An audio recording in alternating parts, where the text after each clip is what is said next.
Қайырлы күн, құрметті оқырман. Батыс Қазақстан облысы өңірлік коммуникациялар қызметінің ақпараттық алаңындағы баспасөз мәслихатын бастаймыз. Бүгінгі баспасөз мәслихатымыздың тақырыбы орман өрттерінің алдын алу және профилактикалық іс-шаралар туралы. Аламызға келген құрметті спикерлерді таныстыруға рұқсат етіңіздер. Нұрлан Сағынтайұлы Рахымжанов, Батыс Қазақстан облыстық орман шаруашылығы және жануарлар дүниесі аумақтық инспекциясының басшысы. Және де Нұралы Қажымұқанұлы Мусиев, Батыс Қазақстан облысы төтенше жағдайлар департаменті бастығының орынбасары. Марат Төлеуғалиұлы Молдашев, Батыс Қазақстан облысының табиғи ресурстар және табиғат пайдалануды реттеу басқармасының басшысы. Аламызға қош келдіңіздер, құрметті спикерлер. Алғашқы сөз Нұрлан Сағынтайұлы өзіңізге жолдасам. Батыс Қазақстан осы орман өрттерінің алдын алу мақсатында биыл қандай профилактикалық жұмыстар жүргізіліп жатыр, және де бұл жұмыстардың тиімділігі қалай бағаланады, және де өткен жылдармен салыстырғанда қандай өзгерістер бар, толығырақ ақпаратпен бөліссеңіз. Рахмет. Қайырлы күн, құрметті брифингке қатысушылар және телекөрермендер. Қазақстан Республикасының Орман кодексі 19 бабының 5 тармағына және ормандардағы өрт қауіпсіздігі қағидаларына сәйкес ағымдағы жылдың 10-19 наурыз аралығында 2026 жылғы өрт қауіпті маусымына дайындық бойынша 8 орман және жануарлар дүниесі қорғау жөніндегі коммуналдық мемлекеттік мекемесіне және Бөкейорда мемлекеттік табиғи резерватына тақырыптық тексерулер жүргізген болатын. Тексерулердің қорытындылары бойынша ормандағы өрт қауіпсіздігі қағидаларының 2 қосымшасына сәйкес мемлекеттік орман иеленушілердің дайындық деңгейі орташа болып табылды. Енді жалпы максималдық балл 10 балл болса, орташа балл биыл 5,6 болды. Былтырғы жылмен салыстырғанда былтыр 5,1 балл болды. Енді тәуірлік, енді себебі білесіңдер, жылдан жылға техникалар алынып жатыр, тағы басқа да құрал жабдықтар алынып жатыр. Дегенмен тексеру нәтижесінде әлде материалдық техникалық базаны одан әрі нығайту қажеттілігі белгіленді. Атап айтқанда, өрт сөндіру техникасы мен құрал жабдықтарын толықтыру, шағын орман патрульдік кешендерін сатып алу, бұл өте қажетті техникалар. Орман өрт сөндіру станциялары мен өрт бақылау мұналарын салу қажет. Негізі бар олар, бірақ жеткіліксіз манағы негізі өз деңгейіне жетпей жатыр. Станцияларда салына бастады, бірақ 8 лесхозда әлі өте қажет. Себебі ол лесхоздарда лесничийлар да бар ғой. Оларға да керек. Өрт қауіпті маусым басталғалы облыс аумағында жалпы ауданы 52,7 гектарды құрайтын 9 орман өрті тіркелді.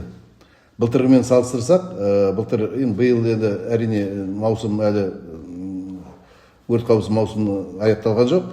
Былтыр 15 орман өрті тіркелді, жалпы ауданы 134,1 гектар.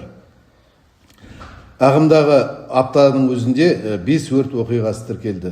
Өздеріңіз білесіздер, соның ішінде Орал, Чапаев және Январск коммуналдық мемлекеттік мекемелердің аумағында болған өрт фактілері бойынша келесі аптада қызметтік тексерулер жүргізетін боламыз. Енді өздеріңіз білесіздер, заң бойынша 3 гектардан асса өртенген көлем біздер тексеруге міндеттіміз. Енді қажет болса, соның нәтижелерін жеткіземіз.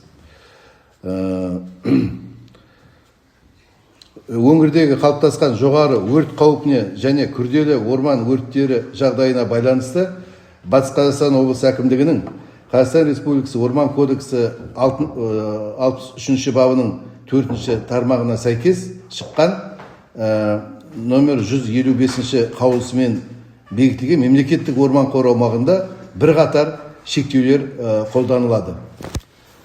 Оны айтып кететін болсақ, шектеулер қолданылатын кезеңде қызметтік қажеттіліксіз азаматтардың орманға баруына, от жағуға және ашық отты пайдалануға, отты және өрт қауіпі бар технологияларды қолдана отырып жұмыстар жүргізуге, көлік құралдарының белгіленген орындардан тыс орман алқаптарына кіруіне, өрттің шығуына себеп болуы мүмкін іс-шараларды өткізуге тыйым салынады. Ормандардағы өрт қауіпсіздігі қағидалары мен санитариялық қағидалардың талаптарын бұзған үшін, оның ішінде шектеулер қолданылатын кезеңде мемлекеттік орман қоры аумағына бару, от жағу, ашық отты пайдалану, құрғақ өсімдіктерді өртеу, өрт қаупі бар жұмыстарды жүргізу, сондай-ақ орман өртінің туындауына қауіп төндіретін өзге де әрекеттер жасаған үшін Қазақстан Республикасы әкімшілік құқық бұзушылық туралы кодексінің 367 бабына сәйкес әкімшілік жауапкершілік көзделетінін еске саламыз. Егер өрт қауіпсіздігі талаптарын бұзу салдарынан орман өрті туындап ірі залал келтірілсе, немесе өзге де ауыр зардаптарға әкеліп соқса, кінәлі тұлғалар Қазақстан Республикасы қылмыстық кодексінің 341 бабына сәйкес қылмыстық жауапкершілікке тартылуы мүмкін. Бұл бапта ормандарды жою немесе бүлдіру деп көрсеткен. Облыс тұрғындарын енгізілген шектеулерге түсіністікпен қарауға, өрт қауіпсіздігі талаптарын қатаң сақтауға және уақытша орман алқаптарына барудан бас тартуға шақырамыз. Ормандарды сақтап, жаңа өрттерінің алдын алу баршамыздың ортақ міндетіміз. Тыңдағандарыңызға рахмет. Қайырлы күн, құрметті брифингке қатысушылар. Енді қазіргі таңда өрт қауіпті кезеңін өту бойынша облыс аумағында келесі жағдай тіркеліп отыр. Бұл 8 орман өрті тіркелді, 2 дала өрті, дала жануының 64 жағдайы тіркелді. Жалпы материалдық шығын 336 мыңнан астам теңгені құрады. Енді осы өрт қауіпті кезеңін қауіпсіз өткізу мақсатында облыс аумағында кешенді профилактикалық және ұйымдастырушылық іс-шаралар жүргізілуде. Осы бағытта жұмысты үйлестіру үшін облыс әкімімен тиісті іс-қимыл жоспары бекітілді. Бірлескен өзара іс-қимыл және профилактикалық іс-шаралар жоспары да жүзеге асырылуда. Жалпы орман және дала өрттерін алдын алу, оларды жоюға тартылатын күштер мен құралдардың дайындығын арттыру, сондай-ақ мүдделі қызметтердің өзара іс-қимылын жетілдіру мақсатында ағымдағы жылдың сәуір айында комиссия отырысы өтті. Комиссия отырысы нәтижесі бойынша мүдделі мемлекеттік органдарға және жергілікті атқарушы органдарға тиісті тапсырмалар берілді. Орман өрттерін уақытылы анықтау және тез оқшаулау үшін Ақжайық, Бөрлі, Тайпақ, Орал, Чапаев, Январск орман және жануарлар дүниесін қорғау жөніндегі коммуналдық мемлекеттік мекемесінің аумағын қамтитын ерте анықтау жүйесі қосылған бейнекамера біздің департаменттің жедел кезекші бөліміне шығарылды және департамент кезекші бөлімі осы камералар арқылы жалпы жағдайды мониторинг жүргізіп отырады. Сонымен бірге осы кезекші бөлімі облыс аумағында ғарыштық мониторинг жүргізу үшін дала және орман аймақтарында жану нүктесін термоточка деп айтамыз. Нүктелерді осы тез анықтау мақсатында Қазақстан ғарыш сапары жүйесі арқылы тәулік сайын ғарыштық мониторинг арқылы жұмыстануда. Сонымен бірге өзіңізге белгілі, мына Чапай ауылында бізде Казавиация лесохрана мекемесінің тікұшағы бар. Осы тікұшақ арқылы өзара әрекет ету алгоритмі бар, жалпы өзінің тиімділігін көрсетуде. Сонымен бірге ықтимал орман өрттерін алдын алу және оларды бастапқы кезеңде жедел сөндіру мақсатында өрт қаупі жоғары түр және одан жоғары сынып жарияланған кезінде орман алқаптарында департаменті механикаландырылған кезекшілік топтары, дозорлары қойылады. Жалпы осы төтенше жағдайларды жоюға өрт қауіпті кезеңімен байланысты департамент жасағында 175 бірлік техника және жеке құрамды жеткізу үшін 9 бірлік техника бар. Өрт сөндіруге тартылатын күштермен радио байланыс орнату үшін командалық штабтық машинасы пайдаланылады. Ол барлық ірі табиғи өрттерге тартылатын болады. Бұдан бөлек облыс аумағында жергілікті атқарушы органдар құрған 38 өрт сөндіру бекеті бар. Оларда осы өзінің аумағына тиесілі аумаққа жағдайға байланысты тартылады. Бұл бекеттер 124 елді мекенді және олардың айналасындағы 20 км радиустағы далалық аумақтарды өрттен қорғау бойынша жұмыстанады. Табиғи өрттер мен жануарларды өрт қауіпті кезеңде тиімді сөндіруге ерікті өрт сөндіру құрылымдары да бар. Олардың жауынгерлік дайындығы біздің тараптан сәуір айында тексерілді. Сонымен бірге осы ерікті өрт сөндіру құрылымдарының жаңағыдай практикалық тұрғыдан дайындығы өрт 2026 республикалық командалық штаб оқу-жаттығу барысында тексерілген болатын. Осы оқу-жаттығу барысында жалпы аудан қала бөлінісінде барлық құзыретті мемлекеттік мекеме, оның ішінде жергілікті атқарушы органдары, орман шаруашылығы, ерікті өрт сөндіру құрылымдары, біздің құрылымдар бар. Жалпы барлығы өзара іс-әрекет пысықталды.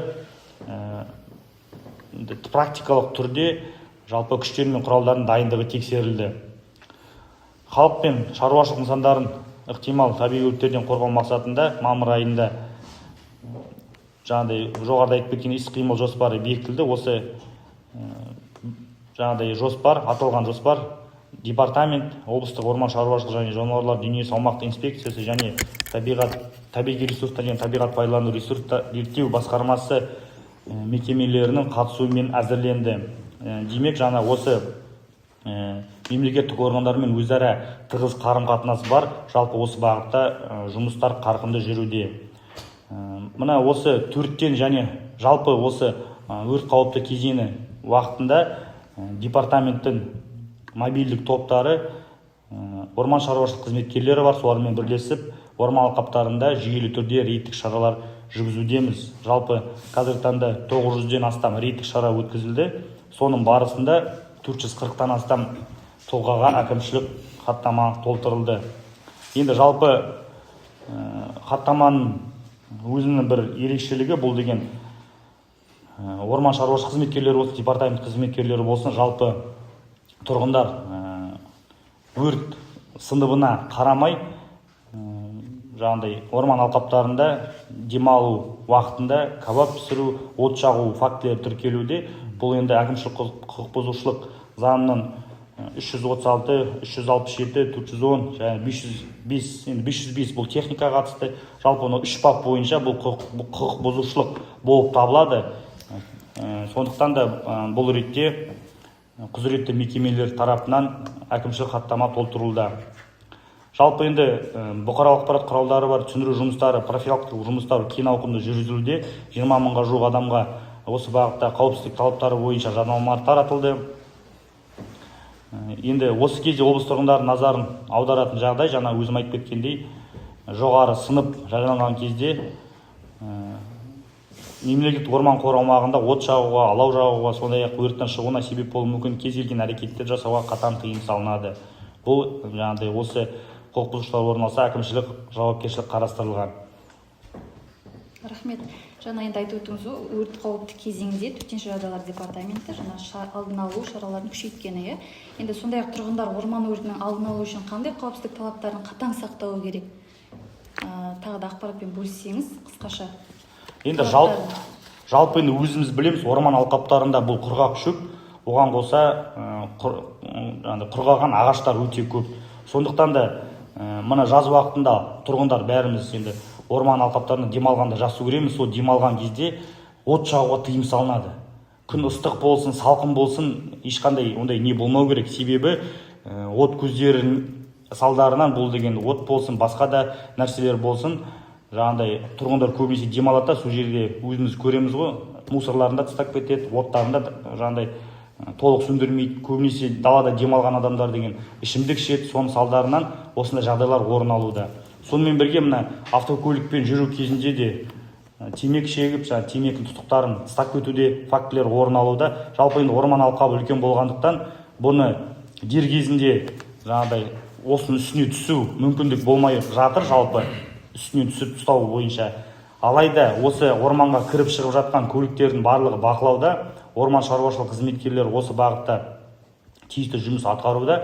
Енді жаңағы әріптесіміз айтып кеткендей, орман өрттері бойынша тиісті қызметтік тексеру жүргізілуде. Енді бұл ретте тұрғындарға айтатынымыз, жаңағыдай өрт қауіпсіздік ережелерін қатаң сақтау керек. Саяжай серіктестігі бар, соның ішінде мына құрғақ шөптерді жинау барысында соны өртейді. Сосын жаңағыдай біздің қызметкерлер келіп айыппұл салған кезде жаңағыдай реніштерін білдіреді. Және әрқашан осылай істеп жүрдік, жаңағыдай өртеп жүрдік. Енді 20-шы жылғы оқиға бар, Қалбөртной ауылы бар, одан әрі мына Ақбөйтен Үлісбекке өрт те бар. Жалпы қандай да болмас, орман алқаптарында мүлдем от жағуға болмайды. Қайырлы күн, брифингке қатысушылар және көрермендер. Бүгінгі күні Батыс Қазақстан облысының мемлекеттік орман қоры жерінің жалпы ауданы 224.699 гектарды құрайды. Оның ішінде орманмен қамтылған аумақ 88.762 гектар. Облыстағы 8 орман шаруашылығы мекемесінде 10 өрт сөндіру станциясы жұмыс жасайды. Облыс аумағында мемлекеттік орман қорында 2021 жылдар аралығында жалпы ауданы 4640 гектар болатын 59 орман өрті оқиғасы тіркелді. Оның ішінде орманмен қамтылған аумақ 2000 гектар болып құрайды. Ағымдағы жылы Ақжайық, Орал, Ақжайықта 1, Орал 4, Чапаев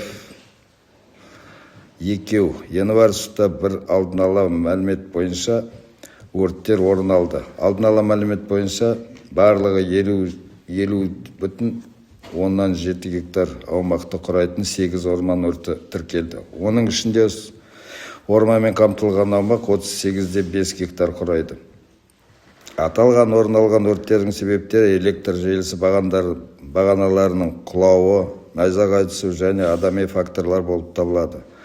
Орман өрттерін болдырмау мақсатында мемлекеттік орман қорында ашық өрт көздерін пайдалануға, темекі тұқылдарын лақтыруға, құрғақ шөп және қоқысты өртеуге тыйым салынады. Сонымен қатар дала өртінің орман қорына кіріп кетпеу мақсатында маусымдық шөп шабу жұмыстарын жүргізген кезде өрт қауіпсіздік шараларын сақтау міндеттеледі. Бүгінгі күні орман қауіп көрсеткіштерінің жоғары болуына байланысты Батыс Қазақстан облыстық әкімдігінің 2019 жылғы номері 155 қаулысына сәйкес мемлекеттік орман қорына кіруге, көлік құралдарымен баруға және орман шаруашылығына қатысты емес жұмыстарды жүргізуге уақытша тыйым шектеулер енгізіледі. Аталған шектеулер ауа райы толық тұрақтанға дейін температура төмендегенше сақталады. Өрт қаупі мақсатында маусымның басталуына байланысты орман шаруашылығы мекемелер тиісті дайындық жұмыстарын жүргізді. Қазіргі таңда мекемелерде өрті туындаған жағдайда 20 өрт сөндіру автокөлігі, 49 тіркемелі өрт сөндіру жабдықтарымен жабдықталған тракторлар, 20 тіркемелі өрт сөндіру кешені, 273 аспалы су сепкіштер. Орман өртінің алдын алу және оларды ерте анықтау мақсатында орман шаруашылығы мекемелерінде 11 өрт сөндіру, өрт бақылау мұнарасы және 11 бейне бақылау камерасы жұмыс істейді. Сонымен қатар 24 жылдан бастап орман шаруашылығы мекемелерінде лесохранитель орман өртін ерте анықтау жүйесінің 10 бейне бақылау камерасы жұмыс істейді. Ағымдағы жылы АЭС-350 гидрокоптер әуе кемесімен жабдықталған орман аумағын әуеден жүйелі түрде бақылау арқылы орман өрттерін дер кезінде анықтау. Орман өрті орын алған жағдайда өртті әуеден сөндіру мақсатында Қазавиа орман қорғау мемлекеттік мекеме ашылды. Өрттің алдын алу шаралары 26 жыл табиғатты қорғау және өртті қауіпсіздігі тақырыбында аршылақтар мен билбордтар орнату жұмыстары жүргізілді. Сонымен қатар мемлекеттік орман қоры аумағында жақын орналасқан елді мекендер тұрғындары арасында түсіндіру жұмыстары тұрақты түрде ұйымдастырылуда. Бұқаралық ақпарат құралдарына мақалалар жарияланып түсіндіру сипатындағы материалда таратылуда. Ағымдағы жылы орман шаруашылығы мекемелері күшімен мемлекеттік орман қоры аумағында 840 рейд жүргізіліп, табиғат қорғау заңнамасын бұзған үшін 113 хаттама толтырылды. Оның ішінде өрт қауіпсіздігі талаптарын бұзған үшін 35 хаттама толтырылған болатын. Құрғақ шөптесін өсімдіктері жағу, ашық отты пайдалану және өрт қауіпсіздігінің талаптарын бұзу Қазақстан әкімшілік кодексінің 367 бабына сәйкес әкімшілік жауапкершілікке әкеп соғатын еске саламыз. 26 жылға арналған орман өрттерінің алдын алу жоспарына сәйкес 125 километр минералды жолақ салу, 9529 километр минералдалған жолаққа күтім жасау, 445 аңшылық пен билборд орнату және жаңарту, 35 километр орам шекараларын кеңейтіп, тазарту жұмыстары жүргізілді. Баяндама аяқталды. Назарларыңызға рахмет. Рахмет. Біздер алаңызда өңірдің газет тілшісі Зульфия ханым сөз бола ма?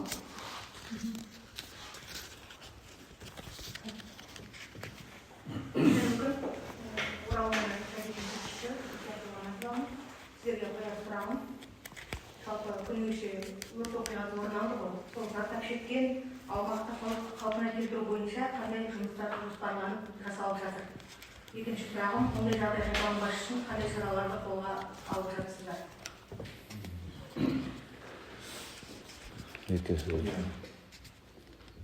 Ханс Көрішен сұрап отырсыз ғой, сол күні қаладағы Сіз бері жақындап сұрағыңызды қойсаңыз болады ма? Оқиға ғой, Ханс Көрішен. Енді бұл жөнінде мен манада айтып кеттім. Біріншіден біздер қызметтік тексерулер жасаймыз. Соның нәтижесін қажетті болса біздер хабарлаймыз. Бірақ енді алдын ала мына Орал мекемесінің басшысы осы хабарлады. Осы нелерге ақпараттық құралдарына ол манағы бағана опора құлады. Қатты жел болды сол күні, білесіз. Сол столба құлап, опора құлап, содан манағы өрт содан пайда болды. Сымдар үзілді. Енді бірақ енді тағы айтам, тексерісте бәрі анықталады. Енді бұл жөнінде біздер уже қазір хаттар жолдап жатыр. Сол мынаға обыл РЭК-қа, тағы да басқа мекемелерге, осы орман шаруашылығы мекемелеріне, сол орман қорындағы осындай электро желілерді, линияларды соның манаға тексеріп шығу, ревизия жасау, яғни. Себебі тағы да басқа жерлерде болуы мүмкін, мысалы құлау қаупі бар осындай опоралар. Енді ана жерді несеміз, ол жерді онда мына әріптесім кезінде осы өткенде хабарлама жасады, мәлімет айтты. Бұл жер манаға санитарлық тазартуға жатады. Тазартылады және сол онда сондай манаға түрі, ағаштардың түрі бар, олар өздері, себебі ол мынандай өрттен тамыры манаға пайда асады. Сонан өседі қайтадан. Ешқандай басқа неге пайдаланбайды. Басқа жағдайларға. Осы енді әріптесімнің сұрағын толықтырып өтейін. Орман өрттерінде дайындық деңгейі жаңа орташа деп бағаланған болатын. Енді бұл көрсеткішті жақсарту үшін қандай нақты шараларды қабылдап жатырсыздар? Мысалға енді орман өрттерін сөндіруге қажетті техника және жаңағы жабдықтың жетіспеушілігі қашан осы бір толық шешілетін болады? Енді бұл манағы біздің берген бағамыз, сол критериялар бар, өздерінің талаптары бар. Сол талаптары бойынша біз мына тексерістерде осы біздің инспекторлар сол бойынша жұмыс жасайды. Анда деген сол өзіңіз айтқандай манағы орман орналастыру жобасы бар ғой, ресурсный проект. Сол бойынша әлі жеткіліксіз. Байқасаңыз, соңғы 2 жылда, 3 жылда негізі тым жақсы, тым тәуір жаңартылып жатыр техникалар. Техника жаңартылып жатыр, құрал жабдықтар алынып жатыр. Бірақ манағы мен айттым, бір лесхоздың өзінде 4 лесничий, 3 бар, 4 көбінесе 4 мана лесничий дейміз ғой. Яғни бір мекеменің өзінде шағын 4 мекеме деуге болады. Соның өзінде әрқайсысына да осындай құрал жабдықтар, техника керек. Ол әлі уақыттың талабы. Иә, сондықтан біздер мыналар вышкалар мыналар иә сол жетпейді. Манағы мен айтып кеттім, манағы станциялар бар станциялар, бірақ енді талапқа сай емес. Ескі тағы да басқа. Сондықтан бұл жұмыстарды ескеріп, бұл манағы кемшіліктер дейміз ғой әзірше, сол ескеріліп манағы сондай орташа балл қойылып отыр. Бірақ енді ол манағы ары қарай жұмыс жасауға болмайды деген емес. Енді біздің алаңымызға тағы бір сұрақ түскен болатын, яғни бүгінгі тақырыпқа қатысы жоқ. Хабар арнасы Батыс Қазақстан облысы бойынша меншікті тілшісі Ертеңбек Жылқайдарұлынан енді киік саны реттеу шаралары былтыр шілдеден басталды, биыл неге кешеуі деп жатыр дейді. Осыған қысқа жауап болса? Иә, мына өзіңіз айтқандай бұл енді бүгінгі біздің брифинг тақырыбы емес, бірақ енді жауап беріп жіберейін. Енді былтыр шілдеден басталды бұл жұмыстар. Бірақ енді сол былтырғы жағдайларды ескердік. Шілде өте сондай бүгінде брифингте айтып отыр ғой, ыссы кезең. Сондықтан манағы дер кезінде ет өңдейтін манағы кәсіпорындарға жеткізу ол қиындықтар туғызды былтыр. Сосын манағы лақтары әлі уақ болады, аналықтары әлі есін жинай алмайды манағы төлден кейін.